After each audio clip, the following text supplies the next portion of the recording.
Greetings. Can you please state your first name? Richard. And what neighborhood do you live in? So actually, I live in University City, but my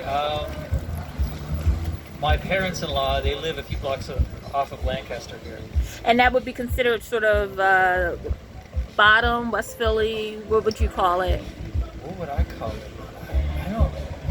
Here, I don't know what I would call it here. What would you call it? I would just say off of Lancaster Avenue. Okay. And what 3 words would you use to describe this community?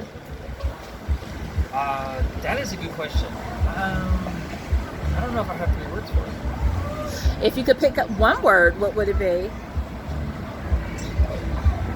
I mean, I always thought, let me think. Okay, so I think the community is really cool, but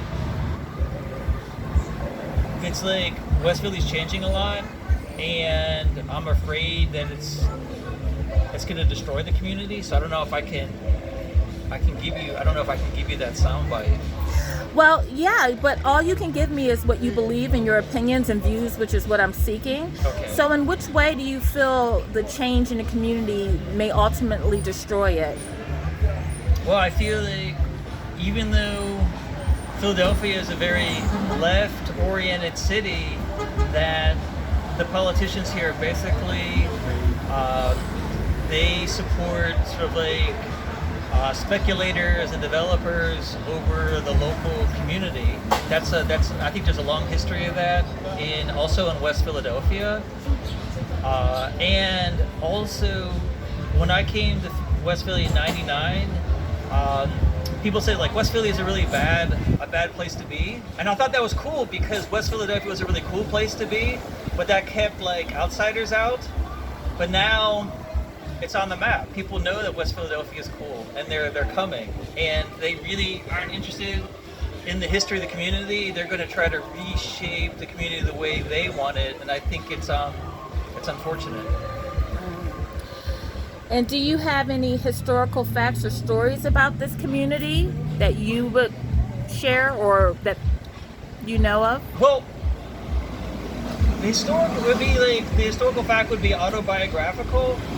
Back in the day, when I came here in '99 as a student at the University of Pennsylvania, it was possible for me to buy a house as a graduate student, and everybody was really cool, and it was a community, and I felt like this was the best place on earth, and those days are over. Do you feel that those days will ever return, or No. do you think? And to you, what makes a strong community? And in some ways, you've answered this about the community, but do you believe that this community is strong enough to endure whatever may be coming on the horizon? Yeah, I think it is. But it's not going to be as cool as it used to be. What was cool about it? It's just that it wasn't expensive to live here. Anybody who wanted to live here could live here. It was really low key.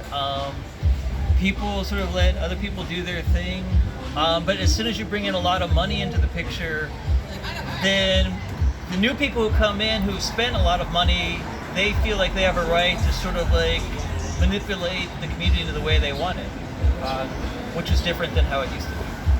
So what is your hope for this community? If you could see anything or implement anything or best case scenario. Yeah. I think the politicians, if Philadelphia is a left-oriented city, the politicians have to begin to reflect that political orientation and begin supporting initiatives that really help the real people of the city, not the developers and speculators. I have all kinds of ideas for that, but I don't want to waste your time. Well, thank you. And is there any last thing you'd like to share? No. I think I've said my piece. Well, thank you so much for interviewing with us today. Okay.